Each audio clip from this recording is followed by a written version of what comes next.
Salut tout le monde, moi c'est Nassa, bienvenue sur ma chaîne. Alors aujourd'hui, on se retrouve donc pour la suite de l'interview du président Denis Sassou Nguesso par Brut.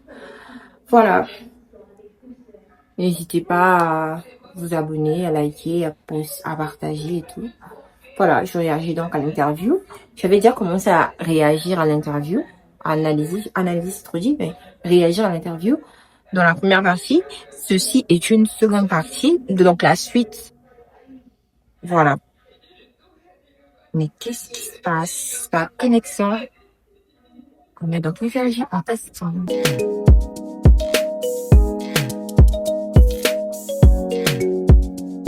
Voilà. Allons-y, voilà. Moi, je m'étais arrêtée à la question de... Attends, Les travaux sont en cours pour renouveler le transport très haute tension de l'électricité de Pointe-Noire à Brazzaville. Mais nous avons 800 mégawatts. En termes de travaux, ça va couper, Monsieur le Président. Quelles sont les mesures concrètes dans les 12 prochains mois que les Congolais pourront attendre concrètement sur ces questions-là? Je pense qu'on aura terminé avec la construction de la nouvelle ligne très haute tension de Pointe-Noire à Brazzaville pour permettre la fluidité de ces circuits. Et aussi, on aura réalisé la réparation de quelques transformateurs et autres lignes du réseau de distribution dans la ville. Mais il y a la disponibilité de l'électricité et la volonté d'augmenter ses capacités pour aller peut-être à 1 giga et au-delà. Une chose qui est essentielle, Monsieur le Président, pour l'économie congolaise et pour la vie des Congolais, c'est le pétrole. On estime que c'est 50% environ du PIB selon la Banque mondiale. Total Énergie a annoncé le 13 avril dernier la découverte sur le champ de Meaux au large de Pointe-Noire. On parle d'un potentiel de 100 millions de barils. Est-ce que cette découverte, pour vous, est une chance pour le Congo ou bien ça vient renforcer la dépendance de votre pays au pétrole? Bon, une chance. On n'a pas besoin de parler de chance. C'est un produit de notre pays. Pour l'heure, il occupe un peu la position dominante. Mais nous sommes en train de travailler pour la diversification de notre économie. Et notre économie ne va pas que dépendre du pétrole parce que nous avons d'autres ressources et elles sont nombreuses. Et Total a annoncé 100 millions de barils, c'est pas la découverte du siècle. C'est pas une découverte extraordinaire, mais c'est un plus. Nous ne pouvons que nous féliciter de cette découverte, mais c'est pas cette découverte qui va nous détourner de notre volonté de diversifier notre économie et de faire qu'elle atteigne d'autres secteurs importants, des mines, d'agriculture, d'exploitation forestière. Non, nous ne voulons pas être dépendants du pétrole une éternité. Nous avons les moyens de faire autrement. Vous ne voulez pas être dépendant à l'éternité? Non. Est-ce que vous comptez sortir de cette dépendance bientôt? Je ne peux pas mettre de chronomètre, mais c'est notre volonté de développer les autres secteurs de notre économie. Nous avons des minerais de fer, de cuivre, d'or, de phosphate, de potasse, de plomb, zinc, et j'en passe. Nous avons des réserves forestières, nous avons des étendues énormes de terres arables. Donc, l'économie congolaise va prendre son envol à travers tous ces secteurs-là, non pas seulement à travers le pétrole. On va fermer ce chapitre, Monsieur le Président, pour en ouvrir un autre sur des affaires de biens mal acquis qui sont très souvent rattachées au nom de Sassou Nguesso à votre famille. La question, je pense que regardez, juste envoyer seulement l'expression de visage du président. Non, cette question n'est pas la bienvenue du tout. Hein. Pas Vous êtes cité parfois dans les affaires de biens mal acquis, notamment des biens immobiliers, entre autres, qui ont été saisis en France. Que pensez-vous de ces enquêtes qui sont ouvertes en France pour la lutte contre la corruption? Regardez ça. Grosso modo, c'est la diffamation. C'est la diffamation. Je vais vous expliquer tout ça. C'est la diffamation.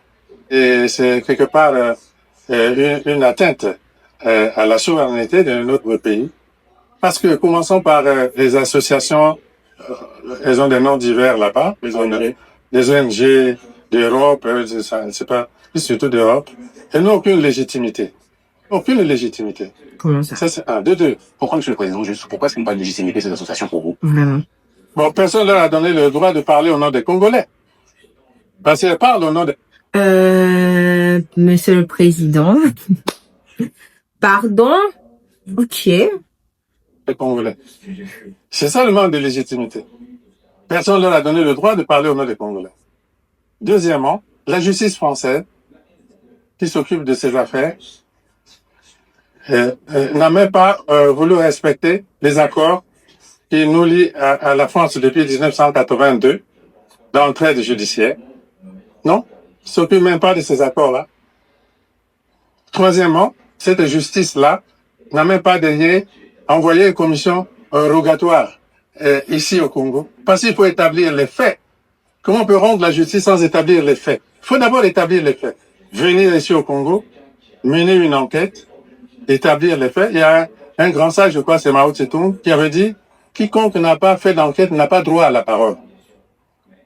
Alors, ils n'ont mené aucune enquête.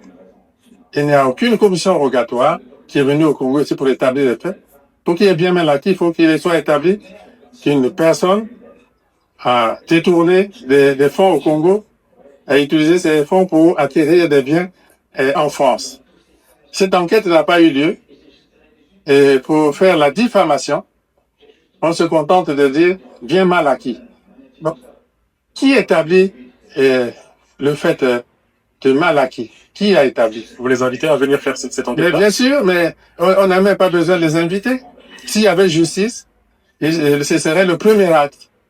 Même ces ONG qui ont, je crois qu'ils avaient le droit de parler au nom des Congolais, auraient dû demander à leur justice là-bas d'envoyer une commission rogatoire pour établir dans les administrations, je ne sais pas si c'est les banques ou le trésor, ou, peu importe, comment les fonds ont été détournés du Congo pour acquérir les biens et les qualifier de mal acquis. Le dire avant, sans enquête du tout, c'est ça la diffamation. C'est ça la manipulation. Vous trouvez que c'est de l'ingérence politique? Politique, je n'en sais pas, peut-être. Indirectement, la justice, puisque on parle des biens mal acquis, soit dit en France, je pense, en France, où il possède des maisons là-bas. Du coup, pour le président, la justice française, disons ça comme ça, ou occidentale, ne fait pas bien les choses. Parce qu'il diffame en son nom. Ils diffament parce qu'ils ne prennent pas le temps de faire des recherches, mais ils se basent sur rien, entre guillemets, pour dire que non, ce sont des biens mal acquis. Donc, ils les invitent à venir faire des recherches, à venir faire des enquêtes. Du coup, on lui pose encore la question si c'est politique. Évidemment que c'est politique. L'Occident nous prenne pour je sais pas quoi, au point de... En gros, c'est ce qu'il dit. Comment ça, ils peuvent dire que bien mal acquis? Sur base de quoi? Qu'est-ce qui d'abord, et se sentent légitimes? Qu'est-ce qui les a donné le droit à ces ONG-là de dire que, de parler au nom des Congolais, de parler pour le Congo? Qu'est-ce qu'ils a... MDR. Et ça fonctionne plus. Peut-être que c'est le cas. Mais enfin, on ne peut pas qualifier de quelque chose de mal acquis si vous n'avez pas établi les données du problème. Je crois que nous sommes raisonnables là. Et pour quel but alors il ferait ça? J'ai dit c'est la diffamation, mais même atteinte à la souveraineté de notre pays. Mais ces affaires n'aboutiront à rien, sauf si des décisions arbitraires sont prises là-bas en France. Sinon, elles déboucheront sur rien, puisqu'on n'a aucune base. Et puis globalement, Monsieur le Président, est-ce que vous comprenez que beaucoup de jeunes Africains peuvent avoir de la colère en imaginant aujourd'hui liant, à cause de ces affaires, le service public à la corruption? Ah oui, évidemment, s'ils sont manipulés par cette propagande-là, les pauvres, et ils n'ont pas de données. C'est là le côté dangereux, non, de certains aspects de communication fallacieuse qui touchent les mentalités et qui créent des problèmes, alors que certains d'entre eux ne sont pas condamnés. Qu'est-ce que vous faites donc du coup, vous, de votre côté, pour contrecarrer ou prouver le contraire de toutes ces choses que vous définissez comme des... On ne peut prouver le contraire que s'il y a une commission rogatoire qui vient ici. Et vous parlez aux Congolais, vous parlez à ces jeunes justement qui croient en ces... Non, je ne parle pas de ces questions parce que les jeunes ont besoin d'entendre autre chose. Tout à l'heure, nous parlions des vraies questions qui concerne la jeunesse. Mais c'est là pour les rassurer. Alors ça... Les rassurer. Mais je les rassure en discutant avec les jeunes des vrais problèmes qui les concernent. Les ONG qui sont utilisées par la justice française. La tête du chroniqueur. Non, je dois remettre ça, ouais. La tête du chroniqueur. Non, on peut pas réagir comme ça. En discutant avec les jeunes des vrais problèmes qui les concernent.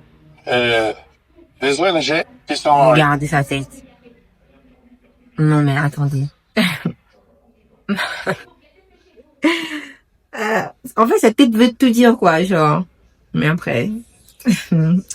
utilisés par la justice française continueront de diffuser des mensonges. Et nous ici, peut-être si on s'engouffre dans cette voie, on continue à dire que c'est faux sans que personne n'établisse les éléments de la vérité. Alors, on ne perd pas l'énergie. Avec ces gens-là, on peut s'occuper d'autre chose. Justement, j'aimerais que nous aussi on parle d'autre chose, de vos pays voisins. La situation entre le Rwanda et la République démocratique du Congo est très fragile. Comment est-ce que le Congo se positionne par rapport à ce sujet? Ce sont deux peuples amis. Le peuple congolais, les deux dirigeants sont mes frères et j'ai établi avec eux les meilleures relations possibles sur cette question. Et je parle avec l'un et l'autre librement. Et vous avez bien vu que je les ai invités, le président Tshisekedi et le président Kagame, à mon investiture ici. Ils sont tous les deux venus. J'ai pu m'entretenir avec tous les deux. Et nous ferons ce que nous pouvons pour ramener la paix, parce que nous on a besoin de la paix, de la sécurité dans cette région d'Afrique centrale qui a besoin de se construire. Une autre question internationale, M. le Président. En politique, déjà, il n'y a pas d'amitié. En politique, il n'y a pas d'amitié. On peut pas être ami avec Kagame et même qu'il a dit frère, il utilise le terme frère. Frère avec Kagame, bon, ça dépend. On peut être ami avec Kagame et ami avec Tshisekedi. Soit on est ami avec l'un, soit on est ami avec l'autre. Maintenant, ici, le président, il dit, bon, il entretient de bonnes relations avec les deux dirigeants, du Rwanda et de la RDC. Comme il entretient de bonnes relations, on dit, que pensez-vous de la situation? De quelle façon est-ce que le président, il peut participer à la paix en étant ami avec les deux? Est-ce qu'il peut les faire asseoir pour leur dire, faites ceci, c'est ça, faire cela? Est-ce que c'est ça? Après, en politique, c'est stratégique. En politique, le président Sassou Nguesso, je pense qu'il est très intelligent et que c'est stratégique. Je peux pas appeler ça amitié. Avec le Rwanda, c'est pas une amitié, mais c'est un partenariat stratégique pour beaucoup de choses. Voilà. Il sait certainement pourquoi. Donc, après, les gens sur les réseaux sociaux, moi j'ai vu, ils sont flammés quand, par exemple, le Rwandais était venu acheter des terres ici, au Congo-Brazzaville, pour, voilà, le Rwanda va acheter des terres, ils avaient fait une alliance là. Ils étaient fâchés sur les réseaux sociaux, que voilà, le Rwanda va faire la même chose au Congo, que à l'est de la RDC et tout, ou que le Congo, les Congolais de Brazzaville n'aiment pas les Congolais de Kinshasa, parce que comment est-ce qu'on peut s'allier à notre pire ennemi, tout ça là. C'était des discussions sur Internet. Comment est-ce qu'on peut être le Congo, notre voisin, même quand lui qu'on est frère, peut être allié à notre pire ennemi. Mais eux, ils sont voisins, quoi, genre, leur pire ennemi.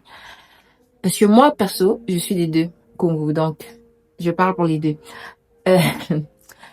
Donc, les réseaux sociaux étaient enflammés quand le Rwanda était venu acheter des terres, que Sassou Nguesso avait donné des terres, une partie des terres, c'était précisément à Brazzaville ici, non, au Rwandais. Ils étaient fâchés. Cette alliance, ça montre que le président, il n'a jamais été Il n'a jamais été pour le Congo, il ne sera jamais pour le Congo. C'est de l'hypocrisie quand on dit que on est frères, bla bla bla bla bla. Alors qu'en politique, tout ça n'a rien à voir.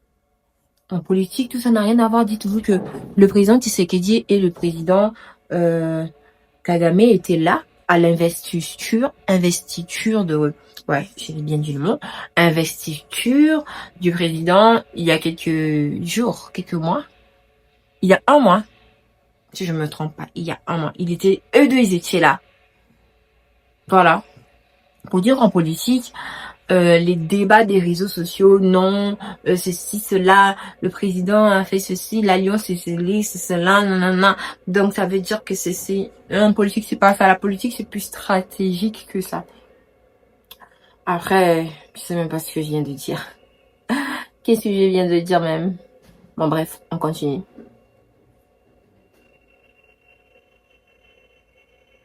Ce sont les États-Unis de M. Donald Trump qui ont imposé aux Congolais un travel ban. Aujourd'hui, où est-ce qu'on en est avec cette situation? Ça vous a surpris? Ah oui, très surpris par la décision. Pourquoi? Bon, parce que les Congolais déjà ils sont pas nombreux. Nous sommes à peine 6 millions d'habitants. Et ils sont pas très nombreux, les Congolais, qui s'expatrient et quittent le Congo pour d'autres pays. Il y en a. Et ils sont pas si nombreux. Je ne sais pas combien il y a de Congolais en Amérique. Et nous disons que s'il y en a en Amérique qui seraient irréguliers, on peut nous les renvoyer. Il manquerait pas de place. On va les accueillir et essayer de les intégrer à la société congolaise. J'en ai également fait une vidéo sur la chaîne pour parler justement de... C'était quand les États-Unis avaient interdit certains pays africains, notamment le Congo-Brazzaville, dans son territoire, d'avoir accès à son territoire. Voilà. Et le président dit qu'il était très surpris. Moi, jusqu'à présent, je comprends pas comment on peut prendre une telle décision sans avertir même les dirigeants de ce pays-là que vous avez plus accès. Il était surpris lui-même, le président. C'est pas que seulement le porte-parole qui était surpris, parce que le porte-parole avait pris parole quelques jours après cette décision. Mais le président dit qu'il était surpris. C'est-à-dire que la diplomatie, je sais pas quoi, de la politique mondiale là, ça fonctionne comment? Moi, je crois que je dois me cultiver plus sur la politique, parce que comment est-ce qu'on peut... Donc je disais que moi je n'arrive toujours pas à comprendre comment un président peut être surpris d'une telle décision. Comment on peut prendre une telle décision sur un pays et ne pas avertir, et ne pas parler en amont avec les dirigeants de ce pays? C'est ce que j'arrivais pas à comprendre avec la décision des États-Unis de restreindre certains pays africains. Normalement, moi je pense, je crois qu'il devrait y avoir un dialogue, regarder ceci, regarder cela. C'est ça la diplomatie, non? Regardez ceci, cela. Donc nous, on tient bon de vous interdire de notre territoire. C'est comme ça. Un président qui dit qu'il était surpris, non? C'est quand même après. Voilà. Nous ne pensons pas qu'il y a des milliers de Congolais aux États-Unis, surtout irréguliers. Ce qu'ils disent les Américains, ils disent que c'est parce qu'il y a trop de Congolais qui restent une fois leur vie. Ah bon, mais ils restent en dehors ils respectent pas les lois. Bon, ceux-là, on peut nous les retourner. Mais c'est pas une raison pour empêcher les Congolais, les étudiants, les hommes d'affaires, etc. Bon. Voilà. Le président a tout dit. Voilà. Non, en fait, je m'attendais à ce que le président ait du mal à répondre à certaines questions, ou encore que... Mais en vrai, je pense que je le trouve intelligent, en fait. Désolé les gars, mais... Je sais pas pourquoi je dis désolé d'abord. Je le trouve intelligent, sa manière de répondre. Genre, si vous pensez que ils sont irréguliers et tout, remettez-les nous. Ils vont retourner chez nous. On manque pas de place. On est juste à 6 millions à peine. Il y a d'autres villes qui sont encore, même pas encore bien construites. On est en pleine construction, on est en pleine de, voilà. Remettez-les nous. Ça va pas, il va pas leur manquer de place.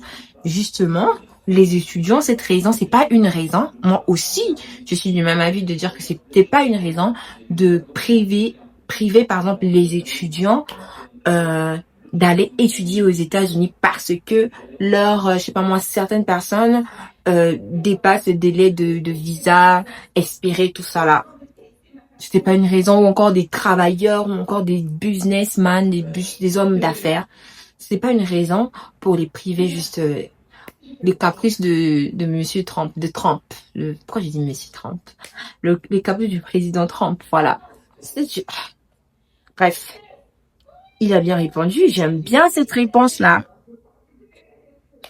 Bon, nous ne commentons pas plus, mais nous continuons à échanger avec les autorités américaines sur ce sujet. D'accord. Pour arriver à une juste équilibre, compréhension des phénomènes qui, à notre avis, peut-être n'existent pas tel qu'on le présente.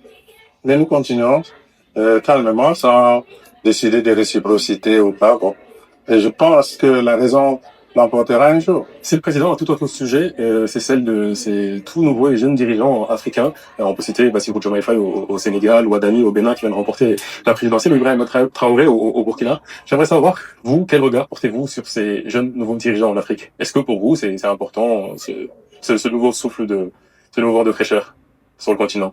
Ah oui, des jeunes qui accèdent au pouvoir, c'est toujours un bon signe.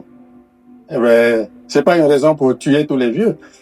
Donc, on construit ensemble le pays MDR. en établissant des contacts de génération. Et vous leur parlez justement, vous échangez avec eux? Bien sûr. Ouais. Le président MDR. C'est pas une raison pour tuer tous les vieux. Non. Là, il s'est senti visé, mais vous êtes vieux, laissez la place aux jeunes. Ah ben non. C'est pas une raison pour, c'est une bonne initiative de voir les jeunes au pouvoir, mais c'est pas une raison pour, sa réponse veut tout dire. Il y a même pas un commentaire, en fait. Ça dit tout. Somaï a effectué une visite officielle ici. Nous, on a eu plusieurs heures de discussion. Et ici, avec le président Diomaye, ici à Ouadami. Je discute librement avec tous ces jeunes, oui. Parce que le président, en 2027, il y a un autre président qui quittera le pouvoir, c'est le président Emmanuel Macron. Aujourd'hui, quel bilan vous faites de sa politique qu'on appelle parfois un peu abusivement la politique africaine de la France? Bon, la politique africaine de la France, c'est pas à moi de la définir. Wow. Mais je pense que la France a continué de maintenir avec l'Afrique les relations telles qu'elles ont toujours été. Et on a parlé de France-Afrique. Bon, mais en France, il a été dit qu'il fallait tourner la page de ce qu'on a appelé France-Afrique.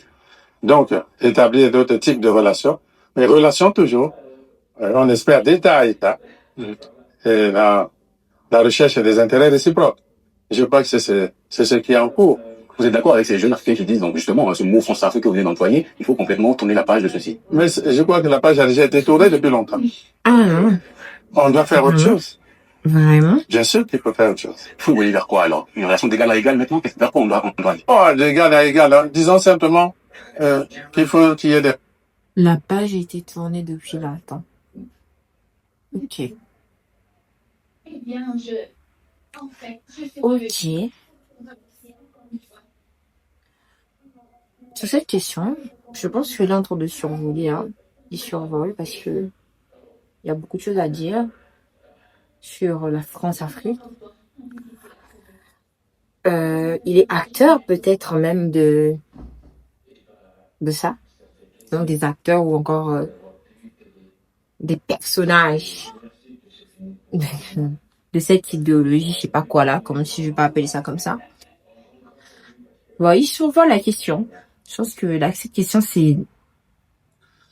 Il survole ça. Des relations d'intérêt réciproque. Le mot un peu à la mode, c'est gagnant-gagnant. Chacun doit y trouver son compte dans une coopération. Parce qu'il s'agit de coopération, non? Que chacun y trouve son compte. Et il ne sert à rien de vouloir perpétuer les schémas anciens où on pourrait continuer de penser que l'Afrique n'est qu'un réservoir de matières premières et rien d'autre. Donc, Ce n'est plus le cas aujourd'hui?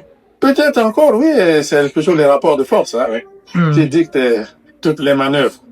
Mais quand même, les dirigeants africains s'efforcent de faire que les rapports entre États soient gagnant-gagnant. Et on voit justement que cette génération de dirigeants, jeunes dirigeants, sont très clairs dans cette démarche-là, en tout cas de la présence.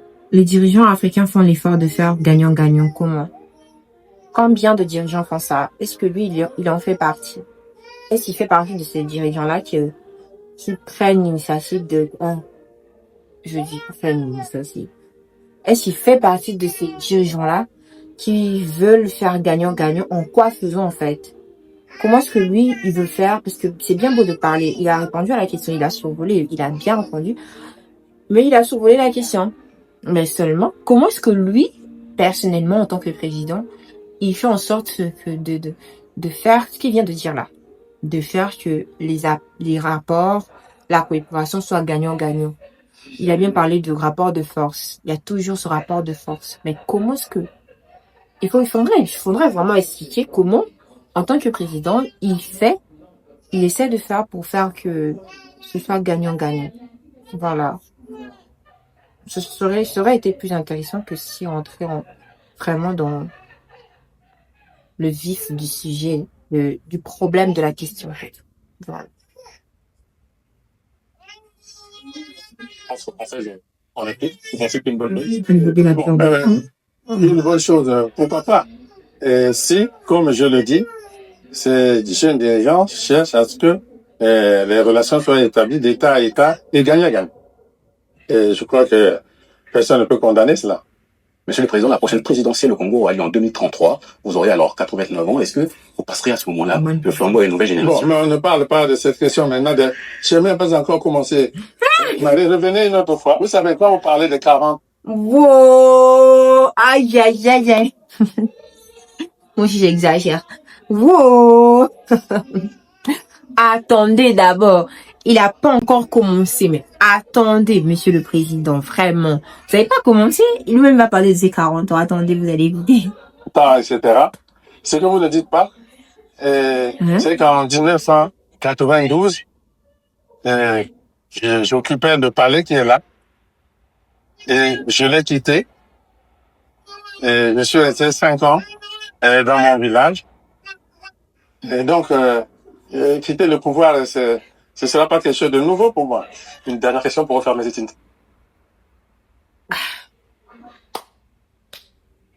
Du coup, en 2033, on s'attend à un nouveau président ou pas? Puisqu'il n'a pas commencé. Du coup, il a quitté le pouvoir. Ouais.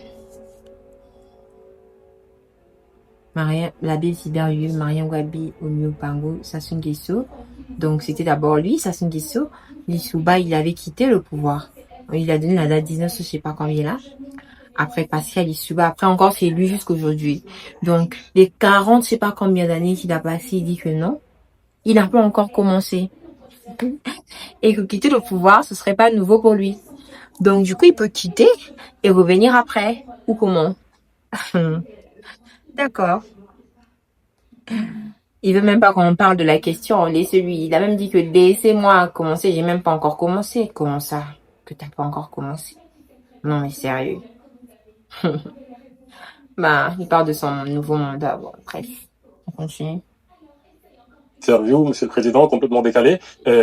Souvent, vos voisins d'en face vous confient le fleuve pour aller participer à des compétitions internationales. Non, mais sérieux. Ça, c'est quel genre de question? Ça, c'est en fait de l'humour, en fait. Ça, c'est une question humoristique. Wesh. C'est une question humoristique. Comment on peut poser ça au président, genre, lui-même, il sourit. Regardez comment il sourit d'abord. Ah. Ça, c'est en fait de l'humour. MDR, ça, c'est de l'humour des réseaux sociaux et tout. Je trouve ça sympa quand même de lui poser ce genre de questions. On va voir sa réponse. Et nous le confier et nous le gardons, on attend le retour. Et je dois le dire avec un pincement. Comment? Avec un pincement parce que notre peuple est un peuple très sportif. Très sportif. Nous avons en 65 organisé ici les Jeux africains. C'est nous qui avions pris la responsabilité de les organiser. C'était pratiquement les mains nues. Nous allions tous volontairement travaillé à la construction du stade que vous pouvez visiter qui s'appelle Massamba Deba. On a reçu ici les premiers Jeux africains. On a reçu ici des Jeux du cinquantenaire qui nous ont amenés à réaliser les infrastructures que vous voyez là où nous avons organisé l'investiture du président. On a reçu à cette occasion plus de 8000 athlètes, sans compter des accompagnateurs. Bon, il nous est arrivé au Congo d'être champion africain de football en 72. Le Congo a été champion de football à Yaoundé. Quoi, c'est la Bon niveau de basket, de volley, d'athlétisme, et de handball, etc. Tout cela a un peu baissé les dernières années. Voilà pourquoi un peu baissé. J'ai indiqué que tout cela doit reprendre au cours de ces quinquennats. J'y veillerai personnellement. Donc quand nos frères nous disent ça, nous disons oui, d'accord, vous reviendrez trouver le fleuve intact. Ramenez-nous les victoires. On dit ça, on se dit au revoir, gentiment. Nous gardons le fleuve et vous reviendrez trouver intact. Ramenez-nous les victoires et nous fêterons ensemble. Au rythme de la rumba, qui nous partons. Voilà. Alors ça... Monsieur le Président, d'avoir pris le temps de répondre à nos questions. C'est moi. Merci beaucoup. Merci. Ouais, j'ai bien aimé l'interview. Oh, moi, c'est fini. Et donc, l'interview étant finie, j'ai trouvé ça intéressant. Déjà, l'interview, très intéressant. Le président, encore une fois, il a répondu intelligemment, stratégiquement. Il a survolé certaines questions. Par exemple, quand on lui a posé sur la relation France-Afrique, c'était survolé. Voilà. Il a survolé sur certaines questions. Il a répondu intelligemment sur certaines questions. En fait, j'ai trouvé qu'il a répondu. Moi, je n'avais jamais suivi d'interview du président. Vraiment, je n'avais jamais suivi d'interview du président jusqu'alors. Je voyais les extraits et tout. Voilà. Et quand je vois, je me dis que, ouais, en vrai, il est très intelligent. Parce que, en même temps, peu importe, on aura beau dire sur les réponses qu'il a données, tout l'espoir qu'il y a eu, la manière de parler qui était beau. Mais le président s'est quand même défendu, assez bien défendu, intelligemment, face aux questions. Ça reste des mots, on attend maintenant des actions. Voilà. Surtout s'il a été dit ici, il dit d'ici 12 mois, par exemple, il y aura un barrage à Pointe-Noire pour stabiliser l'électricité. C'est ça, ce sont ces actions-là que nous, on attend. Il aura beau bien s'exprimer, bien répondre aux questions, stratégiquement ou pas, intelligemment ou pas. Nous, ce sont les actions qu'on attend. Comme il a dit que laissez-lui le temps, même 40 ans, je sais pas moi, c'est pas assez, n'a pas été assez, mais il a à peine commencé. Donc, on espère bien. On espère bien et nous, on attend. Ce qu'on attend de lui, c'est qu'il réalise tout ce qu'il vient de survoler, ces projets-là qu'il vient de citer. C'est ce qu'on veut. Nous, en tant que jeunes, ces opportunités-là, la stabilité de l'électricité chez nous. L'électricité ne doit pas être un luxe. Le passeport, j'ai vu récemment par exemple que le passeport, il faut en sorte que le passeport ne soit plus un luxe au Congo-Brazzaville. D'ailleurs, je ferai encore une autre vidéo sur le passeport. Parce que sur la première vidéo sur le passeport, j'ai parlé de mon cas personnel. Maintenant, comme le gouvernement et toute la reconstruction du gouvernement, je pense que voilà. Le nouveau, je me suis pas encore bien informée sur ça, mais ils ont dit que voilà, le passeport ne sera plus un luxe au Congo-Brazzaville. Ce sont ce genre d'effets concrets qu'on veut vraiment vivre pour ne plus avoir à aller par exemple aux États-Unis, dépasser les délais de visa et qu'on nous demande, on nous refoule et puis on nous refuse l'accès. Voilà. Ce genre de truc qu'on veut pas. Donc du coup, on attend en vrai la réalisation de tout ce qu'il vient de dire. C'était tout pour cette vidéo. On se retrouve donc très prochainement, demain pour une nouvelle vidéo. Voilà. On se retrouve demain pour une nouvelle vidéo. J'ai oublié que je suis dans le challenge de post. On se retrouve donc demain pour une nouvelle vidéo. Prenez soin de vous. Bisous.